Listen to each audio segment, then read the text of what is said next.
Je m'appelle Claire Billet, je suis journaliste, je travaille depuis plus de 10 ans sur l'Afghanistan. J'ai habité en tant que correspondante au Pakistan aussi et là ça fait quelques années que je travaille sur la migration. Je m'appelle Olivier Jobard et je suis photographe indépendant diffusé par l'agence Myop et ça fait plus de 10 ans que je travaille sur la migration. On est parti 6 mois voilà, sur la route pour essayer d'incarner la migration. Et essayer de comprendre qui sont ces gens aussi, pourquoi ils partent, qu'est-ce qu'ils sont obligés de subir sur la route.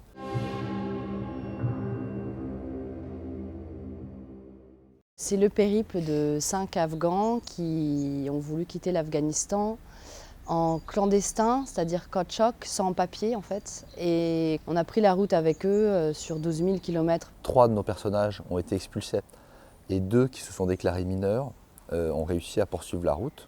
Donc on les a accompagnés pendant cette route jusqu'au bout. Ils sont arrivés dans Paris et ils ont vu qu'ils devaient dormir à la rue, dans le parc Villemain, que ça allait durer des mois avant qu'ils puissent obtenir dans la capitale française une place dans un centre d'hébergement pour sans-abri où les conditions de vie au quotidien sont très difficiles. Ils ne s'attendaient pas du tout à ça. Je pense qu'ils s'attendaient à un accueil plutôt similaire à celui de la Scandinavie ou de l'Allemagne où il y a plus de place.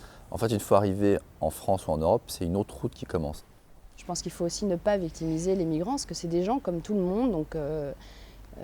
Donc ils vivent des choses difficiles, mais c'est un moment des gens qui ont fait le choix de partir et qui ont pris leur vie entre leurs mains, qui osent partir sur une route extrêmement compliquée, donc des gens courageux qui décident de prendre en main leur destin. Le plus difficile, à mon sens, mais c'est très personnel, c'est pas les moments d'action, c'est pas sur la mer, quand on ne sait pas nager, même si ça fait extrêmement peur, ou c'est pas à travers les montagnes. Le plus difficile pour moi, c'est l'attente, parce que quand on est migrant, le temps est complètement chamboulé, on est dans un autre univers. Et le moment où on doit dormir, on marche, les moments où on doit vivre, on attend. Et une attente sans savoir ce qui va se passer et sans but, sans objectif, ça, c'est extrêmement difficile à supporter.